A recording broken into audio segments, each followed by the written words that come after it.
한 사람이 이제 사고 치는 걸 많이 봤는데 이렇게 아예 집단적으로 항거를 하거나 폭동을 일으킨다는 건 생각도 못 했거든요. 근데 이건 지금 집단적으로 행동했다는 건 뭔가 이게 마지막을 가고 있는 게 아닌가 싶거든요. 와, 이거 심각한데요. 지난 1월에 있었던 대규모 폭동 사태가 심상치 않은데 중국 지린성의 경제구역의 북한의 의류공장, 이게 어디 소속이냐면 북한 국방성 산하 전승무역 소속 공장입니다. 북한 직할이에요, 직할. 여기서는 찍 소리도 소위 못 낸다라는 분위기가 팽배했던 직접 관리하는 곳이에요. 그런데 이곳에 북한 노동자들이 2,500명 파견돼 있어요. 굉장히 규모 있는 의류 공장이죠. 표면적인 이유는 임금 체불하고 귀국 문제예요. 4년에서 7년간의 임금이 약 1,000만 달러에 달하는데 이걸 북한이 통째로 떼어먹었다는 거예요. 110억 원이 넘는 돈인데. 2,500명 가까운 중국에 나가 있는 북한 근로자들이 7년간 임금이 떼인 거예요. 그런데 이 과정에서 흥미로운 건 북한이 어떻게 근로자들을 그간에 달랬냐면 네. 정보기관을 취재해보니까 그간 폭동의 조짐이 있었는데 북한이 다음에 몰아서 한꺼번에 주겠다. 한꺼번에 주겠다라고 달래오다가 이 임금액이 굉장히 높게 달하니까 1,000만 달러에 달하니까 이 참았던 게 터진 겁니다. 알고 봤더니 북한이 이 돈을 저금해 놓은 게 아니라 전쟁 준비 자금으로 다 소모한 거예요. 근로자들이 이 사실을 다 인지했다는 겁니다. 그래서 30세 전후의 MZ 노동자들이 폭동을 일으켜서 첫 번째 북한 관리자가 사망했어요. 네? 사망했어요. 그리고 지배인 3명이 몸싸움 등으로 중상을 입었습니다. 야, 이런 일이 아니네. 대규모 사태가 일어난 거고요. 그래서 평양 본국에서 주동자를 색출하기 위해서 검열단을 현지로 파견해서 주동자로 보이는 100명을 끌고 북한으로 데려갔어요. 왜 이런 일이 중국에서 지금 발생하고 있는가를 우리가 주목해야 됩니다. 북한 내의 젊은 MZ 노동자들은 이제 임금 문제, 귀국 문제 이런 거 참지 않겠다는 거예요. 야. 달린 때려줘. 이야.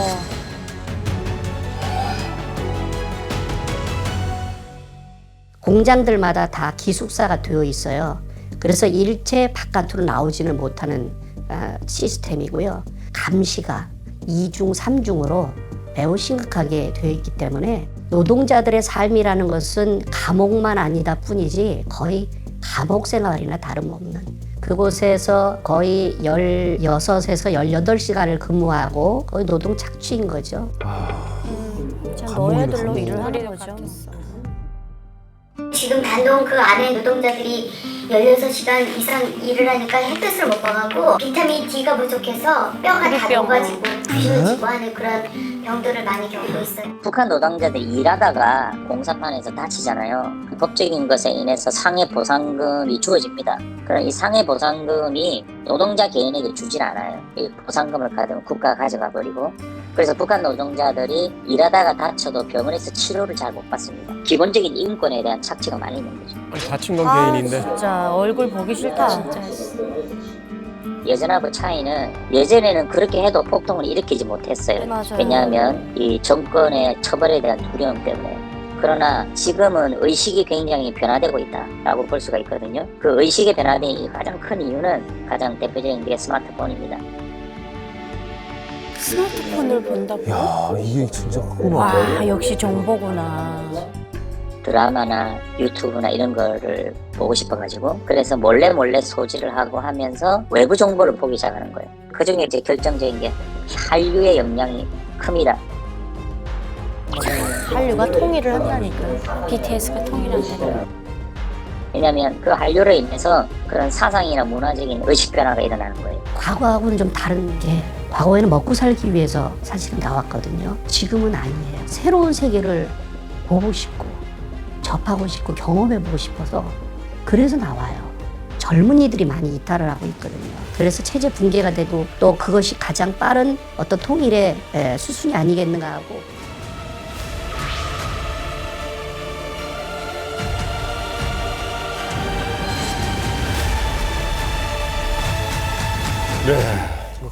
아니 제가 이제 저도 해외에서 한 4년 반 근무를 하면서 한 사람이 이제 사고 치는 걸 많이 봤는데 이렇게 아예 집단적으로 항거를 하거나 폭동을 일으킨다는 건 생각도 못 했거든요. 근데 이건 지금 집단적으로 행동했다는 건 뭔가 이게 마지막을 가고 있는 게 아닌가 싶거든요. 와, 이거 심각한데요. 심각한 문제입니다. 이 지린성에서 발생한 폭동으로 지배인이 다치고 책임자가 사망한 사건. 북한 노동자들이 폭력적인 폭력 행위를 통해서 뒤엎은 거죠. 사실상 전복시킨 거예요. 네. 타 지역에 있는 북한 근로자들에게 이게 전파되고 있어요. 그래서 야, 지난 1월에 들고 일어난 거 들었어? 야, 우리라고 왜? 그래서 3월에서 무슨 일이 단둥에서 일어나냐면 노동자들이 출근 안 하는 파업을 해요. 그러자 북한이 한 번도 보인 적이 없었던 일종의 노사 협상을 합니다. 일종의 노사 협상을 합니다.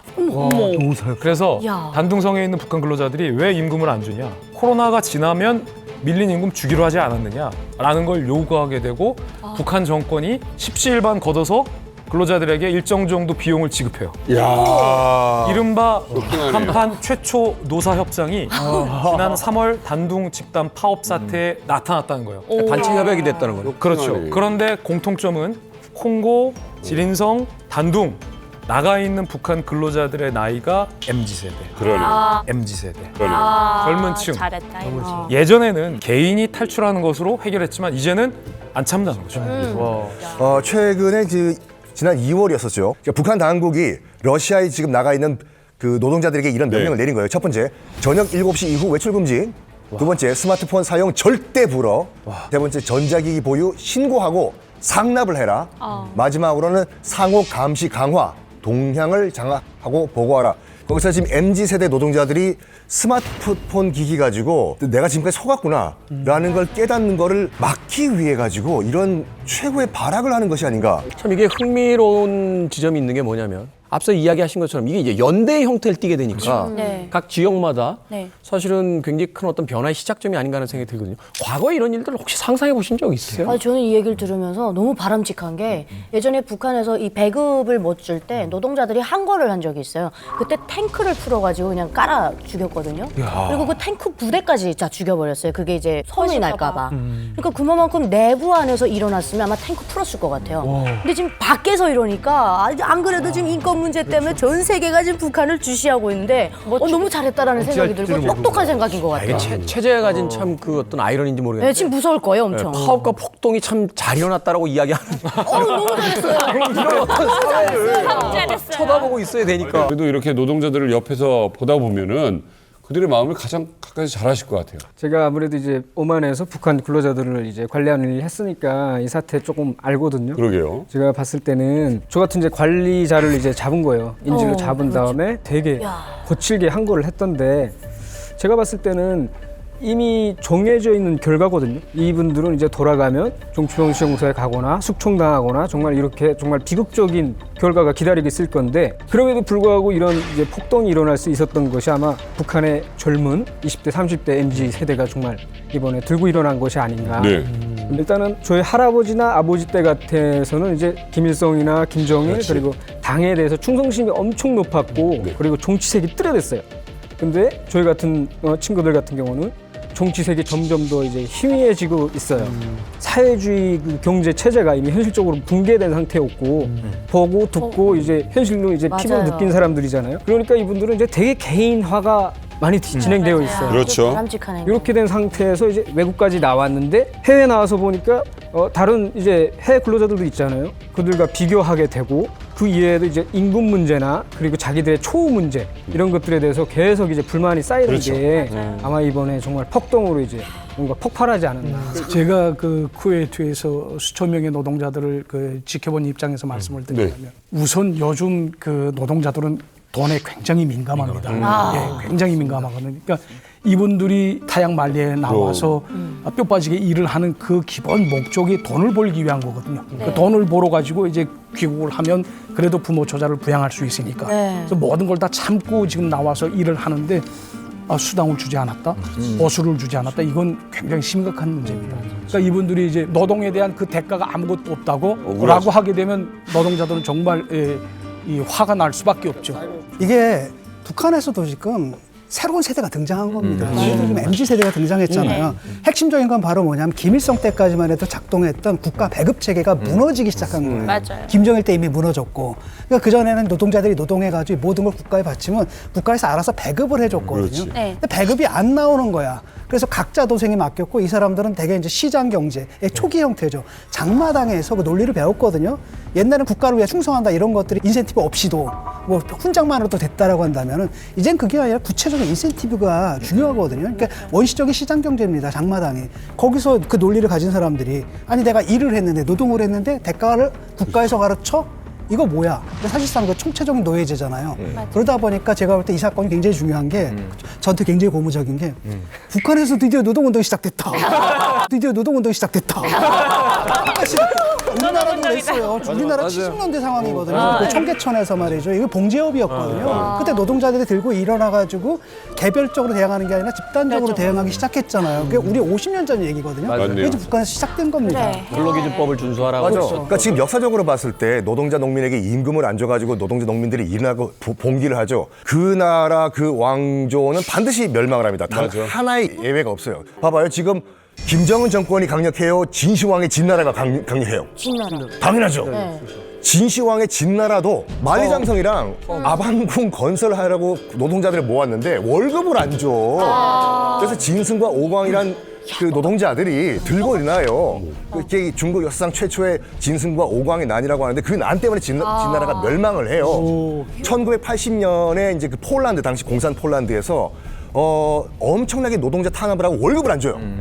그래가지고 레흐 바웬사라는 인물이 전설적인 인물이죠. 바웬사. 노동자들 월급 달라라고 하면서 노조를 만듭니다. 이게 점점 커져요. 이게 공산 정권에서도 컨트롤이 안 될 정도로 커져버립니다. 결국에는 이 바웬사가 이끌던 자유 노조가 폴란드 공산 정권을 무너뜨리고 새로운 자유국가를 만들어버려요. 야, 이 그래서 월급이 북한도 물론 시간의 차이겠지만 네. 지금 굉장히 고무적인 게 뭐냐면 네. 이게 마중물이 돼가지고 결국에는 붕괴할 거예요. 근데 이게 어떤 시대나 이 전제주의 국가에서 이런 불만이 있었는데 이게 지금 이제 2024년에 터져나오는 이유가 뭐냐 이걸 생각해 보면 역시 앞서 이야기한 것처럼 미디어의 발달입니다. 그러니까 북한사에서 수십 년 동안 잠재되어 있던 불만들이 이제 새로운 미디어, 뭐 유튜브라든지 혹은 이제 그 스마트폰을 통한 미디어를 통해서 이제 불이 붙기 시작한 게 아니냐 네. 이런 생각이 드는데 그래서 사실은 주목해야 될 나라가 하나 더 있습니다. 이 MZ 북한 세대들이 많이 가는 나라 중에 하나가 중국으로 알려져 있습니다만 최근에 중국보다 더 끈끈한 인연을 맺어가고 있는 그래서 많은 북한의 노동자들이 가고 있는 이 러시아. 이 러시아가 어쩌면 최종 폭발 지역이 되지 않을까 하는 생각도 사실 해보게 되거든요.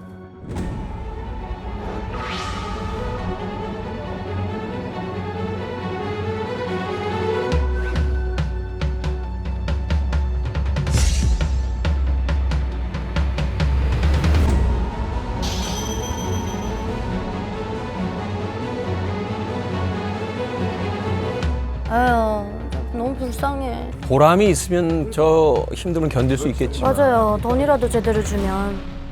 외화벌이 노동자가 그 러시아와 중국이 메인인데요. 코로나 전에는 러시아는 한 3만 명, 그 다음에 이제 중국은 한 7만 명 정도. 코로나 직전까지는 그랬습니다. 그러다가 유엔 안보리에서 국제 제재 결정을 내리죠. 2019년 12월까지 해외에 있는 북한 노동자를 저는 북한으로 송환시켜라. 그래서 러시아 대사관에서 러시아에 남아있는 사람들은 한 500명 정도밖에 없다. 다 보냈다. 그렇게 이야기를 했지만 실제로는 한 10,000명 정도가 그때도 잔류를 했었고 그 이후에 이 국제 제재를 피해서 관광 비자나 학생 비자로 이렇게 가장해서 노동자를 계속 받았습니다.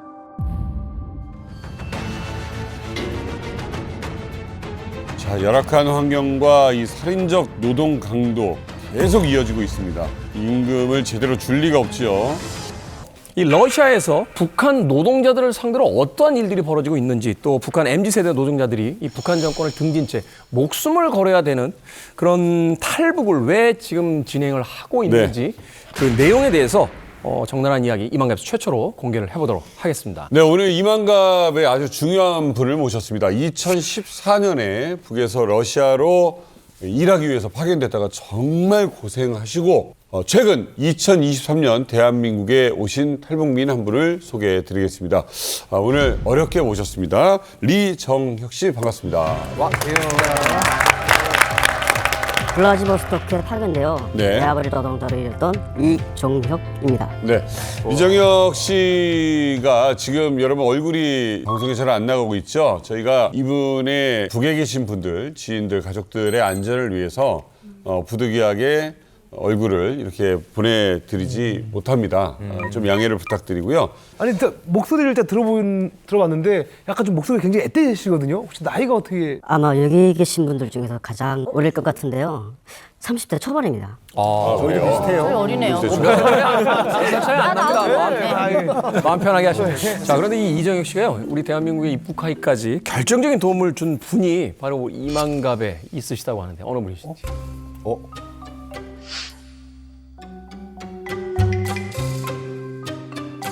네, 접니다. 접니다. 진짜요? 네, 네, 요즘에 북한의 MZ 세대들이 이 SNS를 통해서 많은 활동을 하는 것 같더라고요. 아무래도 정권에 대한 불만 이런 것 때문에 호기심에 많이 접근을 하는 것 같아요. 그래서 또 해외에 나와 계시는 분들이 가끔 이렇게 연락이 오시기도 합니다. 그래서 그런 걸 볼 때마다 좀 놀랍기도 하고 저한테 또 이렇게 연락을 주셔서 만나게 됐던 거죠. 연락을 댓글을 다루신 유튜브 댓글 단 거예요? 네, 제가 그 유튜브를 시작할 때는 이렇게 뭐 탈북민을 구출하는데 유튜브가 쓰여질 줄 잘 몰랐어요. 그냥 했던 건데 제가 이제 생방송 라이브를 하고 있었어요. 근데 거기 댓글에 뭐라고요? 안녕하십니까, 저는 러시아에 파견된 해외 노동자입니다. 그래서 이제 뭐 자금도 출신이다 이런 걸 쓴 거예요. 제가 완전 이렇게 딱 꽂혀버렸죠 거기에. 그다음부터 막 심장이 벌렁벌렁벌렁 하는 거예요. 그러다가 이거 버이브인가?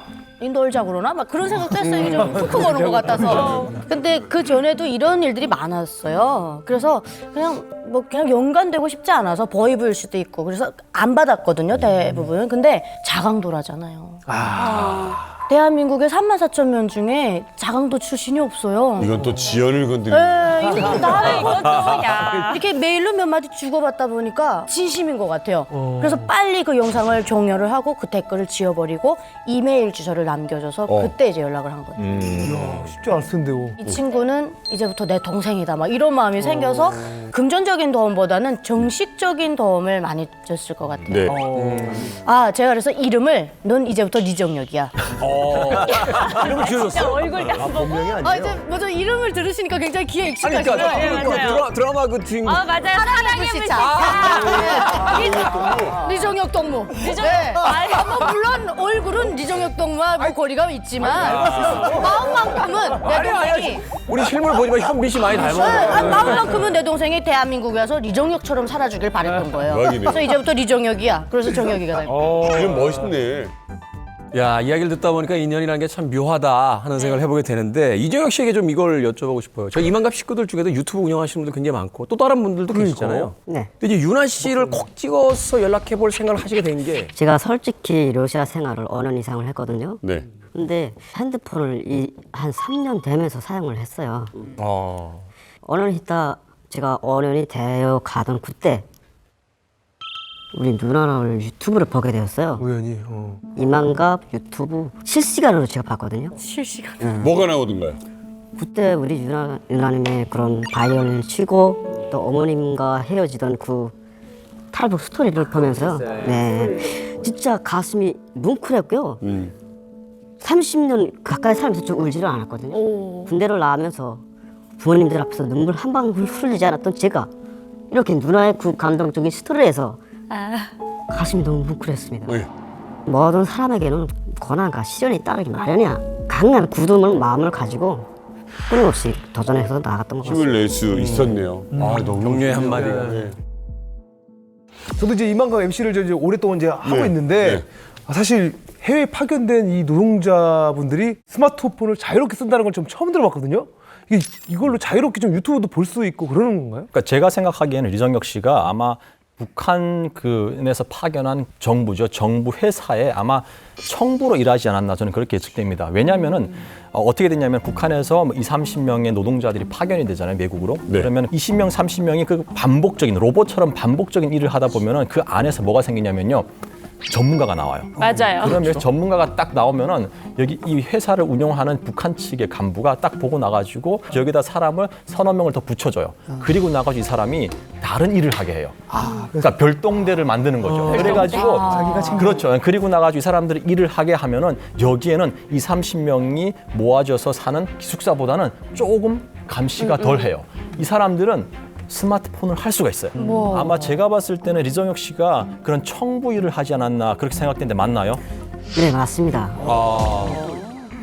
솔직히 청부에 거기 뽑힌다는 게 쉽지 않거든요. 첫째, 지휘관들에게 신임을 얻어야 됩니다. 일단은 바깥으로도 나가는 팀이니까. 그렇죠. 기술적으로도 그리고 러시아어도 능숙하게 해결을 해야 됩니다. 몇 명에 한 명 정도 뽑혀요? 100명 중에 2명 내지 3명입니다. 이야, 엄청나네 경쟁률이. 그렇죠. 2%, 3%, 3%. 근데 이게 확실하게 믿을 만한 인물이어야 되거든. 야, 얘는 안 튄다. 그렇죠. 그만큼 지휘관이 봤을 때 얘는 어디 놔도 딴 짓은 안 할 애다. 네. 그리고 임무도 정확하게 입구까지 수행할 수 있는 그런 군인당 기질. 참고로 제가 또 말씀을 드린다면 쿠웨이트에 있을 때 제가 목격한 것인데 대체로 회사 사장이다 하게 되면 아까처럼 자기가 데리고 있는 그런 하청부 노력을 따로 지금 깔고 있어요. 군대장, 조장 중심으로. 그렇지. 그러니까 이 사람들을 이제 내보내서 개인 하청부를 하고 이제 집을 만약에 이제 지었다라고 하게 되면 이 돈을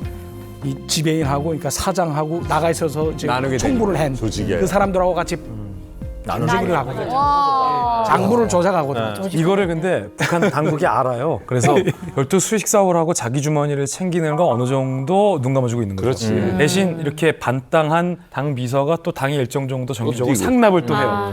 그런데 이렇게 리정혁 씨처럼 러시아의 청부 노동자로 나와서 집을 짓는 분들을 보면 너무 신기한 게 엄청 빨리 져요. 맞아요.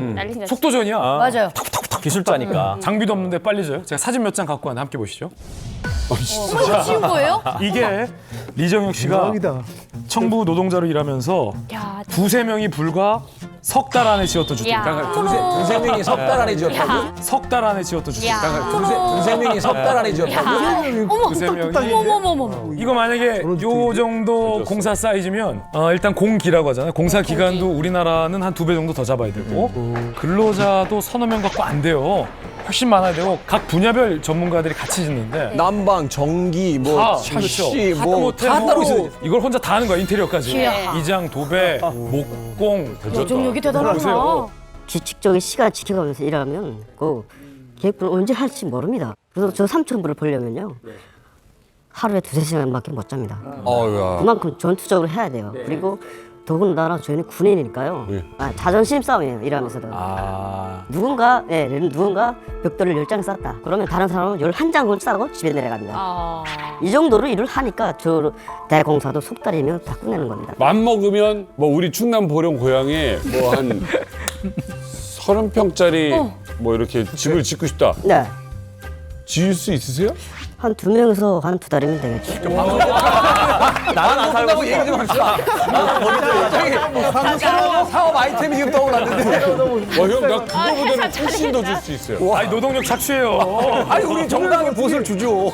제가 사실 통화를 할 때 자기가 무슨 거기 뭐 간부들 뭐 집을 이렇게 따로 탁 뒤로 빼더라고 짓는데요. 솔직히 속으로요. 야 얘도 또 북한 애가 틀림없구나. 후라이가. 호풍이 후라이가 그냥 꽉 찼구나. 그렇게 생각했는데 또 자기가 러시아 말을 잘한다는 거예요. 러시아어를? 그래서 내가 너 나온 지 얼마나 됐니? 그러니까 뭐 4년째인가 뭐 그렇게 됐을 때 저 청부 그거에 책임자가 됐다는 거예요. 그래서 2-3시간 자는 속을 그걸 쪼개가지고 일할 때도 그 사람이 말하면 그걸 귀담아 두고 계속 반복적인. 그러면 지금 누나한테 러시아 말로 간단히 하고 싶은 말 해보세요. 뭐라고 할까요? 그냥 하고 싶은 얘기. Здравствуйте, сестра. я люблю тебя. 잘하는 것 같아요. 안녕 누나. 당신을 사랑해. 여기 진짜 어떡하지? 이게 어떡하지래. 어떡하지? 속마음 들켰네요. 아니, 얘기를 해보니까 유정혁 씨는 자유를 찾아온 게 아니라 사랑을 찾아왔어. 사랑의 불시착이구나. 뭐야 이거? 사랑의 시착이구나. 그리고 그냥 집 진 다음에 누나한테 그래. 누나 먼저 들어. 뭐하러 그렇게 외롭게 삽니까? 들어와서 같이 사자.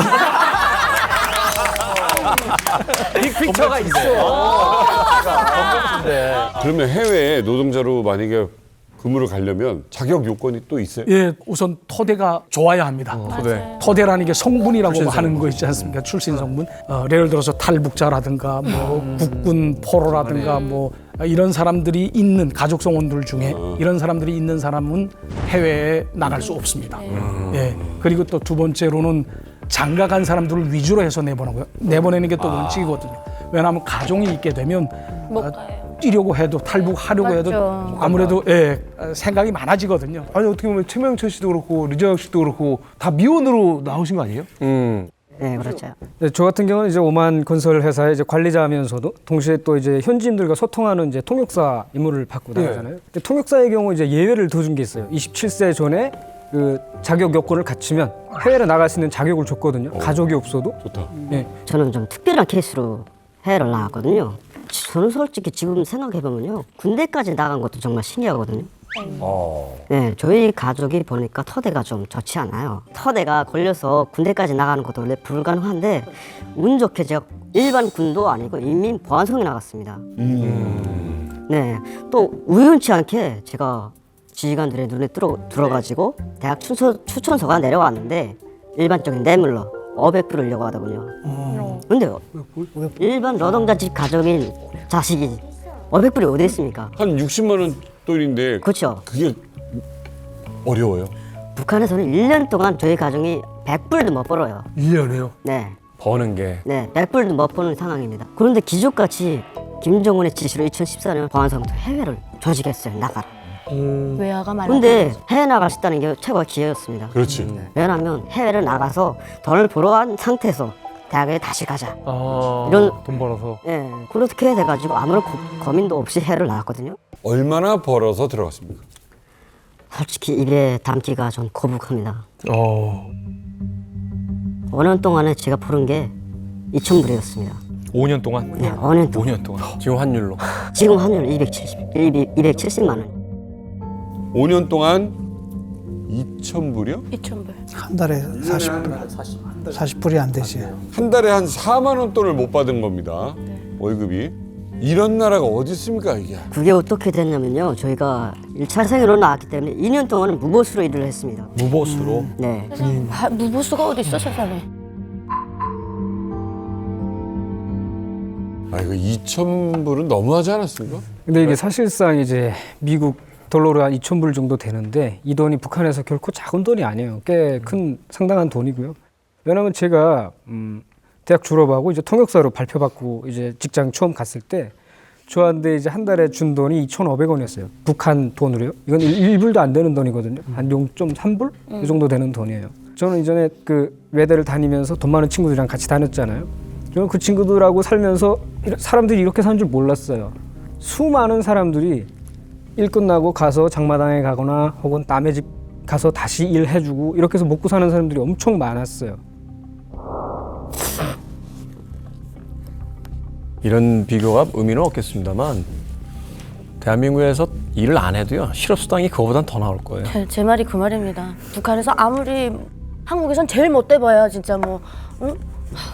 제가 오랜만에 들어갈 때가 2019년도 가을이었거든요. 오랜만에 들어가는데 부모님들 보고 싶잖아요. 부모님들이 연락을 해서 아버지가 올라왔습니다. 제가 군복무 한 8년 거의 9년 만에 아버지 모습을 보는데 솔직히 제가 군관학교 가려고 한 1,000불만 보내려고 했거든요. 1,000불은 부모님에게 보내고 1,000불은 군관학교 가는데 제가 쓰겠다. 예. 아버지 모습 보는 순간 마음이 무너졌습니다. 다 드렸어요. 지금도 아버지 생각을 하면 눈물이 앞을 가립니다. 아버지가 얼마나 고생을 했는지 온 얼굴에 그 주름이 죄송합니다.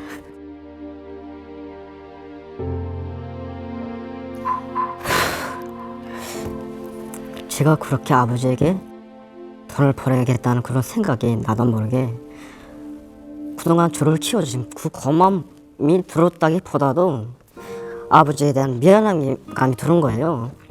솔직히 제가 집에 있을 때 엄청난 거짓불통, 범죄에 석을 태웠던 그런 자식이었는데 그런 자식이라도 이렇게 집을 떠나보내니까 부모님이 그런 자식을 손꼽아 기다렸다는 게 그게 너무 고마웠고 자식이라는 게 그런 거였습니다. 부모님의 얼마나 온갖 그 세월을 얼굴에 다 씌워 있는 모습을 보는 순간 언제 뭐 망설이지도 않고 이 천벌을 그냥 다 지워줬습니다. 네, 솔직히 아버지가 저에게 종혁아, 난 너에게 말을 할 수가 없다. 내가 이렇게 17살 초월부지 어린 소년으로 군대를 나가서 이렇게 9년 만에 보니까 이제는 아버지 근실 다인 것 같다. 와. 이제는 내 앞길 내가 정해서 해라. 다시 러시아를 나가든 집에 오질 않든 아버지는 내가 어떤 선택을 하든 응원할 거야.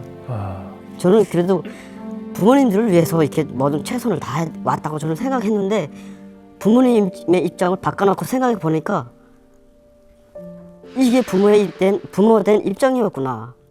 아무리 자식으로서 효도를 한다고 해도 부모님들의 발리축에도 못 따라가겠구나. 그런 생각을 갖고 그러면 아버지 저 다시 러시아 나가겠습니다. 그래, 그럼 다시 가서 내가 하고 싶은 대로 해. 그래서 아무런 근심과 걱정 없이 해를 나왔던 것 같습니다. 그런 생각을 가지고 있었던 건가요? 북한보단 그래도 고생을 하더라도 다음은 2,000불이라도 벌 수 있는 러시아로 가자 이렇게 생각하셨던 건가요? 저는 그 2,000불이 중요하지 않았습니다. 첫째로 제가 들어갔을 때요. 북한 군인이나 정권이 저희들을 해외생들 인간 이하의 취급을 했거든요. 아니 외화벌이를 그렇게 해왔는데? 네, 저희들은 어느 동안 그 아무리 인터넷을 보면서도 조국에 대한 그리움을 가지고 했습니다.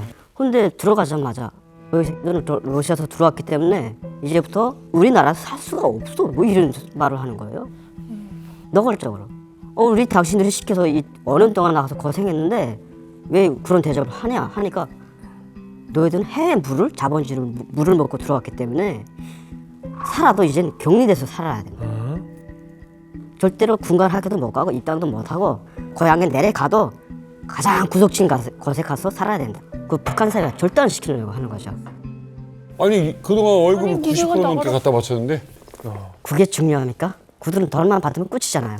덕으로 썼으니까. 한마디로 저희들을 네. 덕으로 이용했을 뿐입니다. 착취고. 그들은 거기서 조그만 양심의 가치 없습니다. 그 말을 들었을 때 어때요? 죽여버리고 싶었습니다. 그래서 제가 다시 나올 수 있는 기회가 생겼을 땐 제발 감사하다. 이게 내 인생에 바꿀 수 있는 전환점이 될 수 있겠다. 내 충성심은 변치 않았는데 이런 대우를 받으니 제가 어느 동안이 아니라 거의 30년 동안의 충성심이 낙엽에 짓밟 피니까 네. 솔직히 이 나라 살아갈 미래가 안 보였던 겁니다. 그렇게 돼서 우리 유나 누나의 유튜브를 그런 올바른 관점을 가지고 봤고 시각이 바뀌는 그래서 머리가 열렸거든요. 보니까요. 그렇지. 마음이 동감되고 이 사람들이 아픔이 보이는 거예요. 제가 겪어봤으니까 북한에서. 그래서 다시 나가야 될 기회를 잡았습니다. 어떻게 잡았냐면 어떻게 잡아 이거? 제가 1차생이라고 하지 않았어요. 1차생들이 다 들어왔으니까 그 300명이 10%도 안 되는 사람만 남겨도 다 제대됐습니다. 숙련공이 없다는 거죠. 그러니까 이걸 알고 이 판을 리드할 수 있는 사람. 조장들. 그 사람들이 또 저희처럼 성장을 하려면 시간이 걸리고 시간이 걸리는 게 문제. 그 사람들이 물어봤습니다. 야, 종혁이 너 나갈래? 너 대학 가겠다고 하지 않았어? 아니요, 전 나가겠습니다. 이미 마음이 굳혔는데요. 너무나도 고맙고 감사했거든요. 근데 이게 2020년이면 코로나가 막 시작돼서 한창 유행했을 때잖아요. 맞아요. 코로나19는 20년부터인데? 네. 제가 19년도 11월 달에 다시 나왔거든요. 한 달, 10월 달에 들어갔다가 11월 운이 엄청 좋네. 근데 이 증언이 사실은 매우 중요한 증언을 정혁 씨가 한 거예요. 왜냐하면 공식적인 자료 통계로만 보면 그 2019년은 코로나도 코로나지만 유엔 경제 제재에 따라서 2019년 연말까지 각 세계가 북한의 노동자들을 본국으로 송환시켜야만 했던 시점이에요. 맞네요. 근데 오히려 나갔네. 2019년이라는 거예요. 맞네요. 4만 명이 넘는 북한 근로자가 러시아에 있었지만 2,500명까지 줄였어요 라고 대외적으로는 러시아가 밝혔어요. 그런데 대내적으로는 학생 신분으로 나와 있는 유학생들로 북한이 가장을 한 거죠. 여기서 우리가 알 수 있는 건 사실 그때부터 러시아와 북한은 서로 짜고 대외적으로는 얼마 줄이긴 줄였지만 계속해서 북한의 열악한 근로자들을 러시아에 보내고 러시아는 이 사람들을 학생 그래. 비자 등으로 속여서 계속 일을 러시아도 부려먹었던 거죠. 같은 편이야. 이게 지금 우리 이만갑 이 증언을 통해서 정확히 드러나고 있는 거죠. 징하다 정말. 네. 아니 이제 운 좋게 이제 어떻게 보면 이제 다시 이제 러시아로 이제 들어갔잖아요. 네. 그럼 이제 노하우도 이제 생겼겠다. 이제 목표도 이제 생겼을 것 같은데 가장 먼저 하고 싶었던 게 뭐였어요? 가장 먼저 하고 싶은 핸드폰을 사고 싶었어요. 야, MZ 세대 역시. 스마트폰.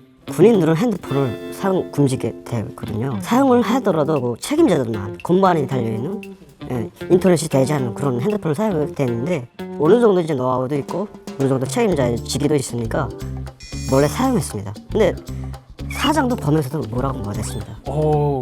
제가 어떻게 조금이라도 딴 맘을 먹으면 이 회사나 이 한 개 대박이 주저앉기 때문에요. 나중에는 사장들이 오히려 저의 눈치를 봤다니까요. 가서 이제 스마트폰이 이제 생겼잖아요. 네. 그럼 이제 어쨌거나 생각도 좀 많이 바뀌고 했는데 그때 이제 스마트폰으로 가장 먼저 검색했던 게 뭐가 있었나요? 놀라지 마십시오. 놀라지 마십시오. 대한민국이라고 적었습니다. 제가 그 언어를 하고 들어가지 않았습니까? 그때 대한민국에 대한 그 어느 정도의 관심이 생겼거든요.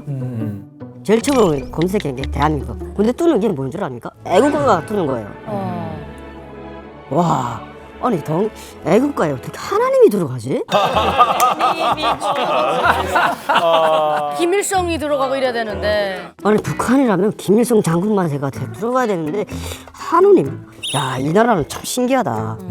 그렇게 핸드폰을 사가지고 사고의식을 넓혀갔습니다. 한마디로 자본주의 의식을 넓혀간 거죠. 실제로 그 여러 구호 활동가들의 말에 따르면은 최근에 이제 탈북하는 분들 그 스마트폰의 영향이 굉장히 크다고 얘기를 하거든요. 진짜 그래요? 그러니까 일하시면서 본인은 안 갖고 있었어도 그 관리하는 분들, 그 다음에 다른 나라 노동자들 갖고 있지 않습니까? 그렇다면 그거는 결국 접하게 될 수밖에 없는 거고 결국 살 수밖에 없는 거고 그걸 통해 가지고 이제 다른 외부 세계를 알게 되는데 보게 되면은 북한하고 그 사이비 종교 집단하고 공통점이 있어요.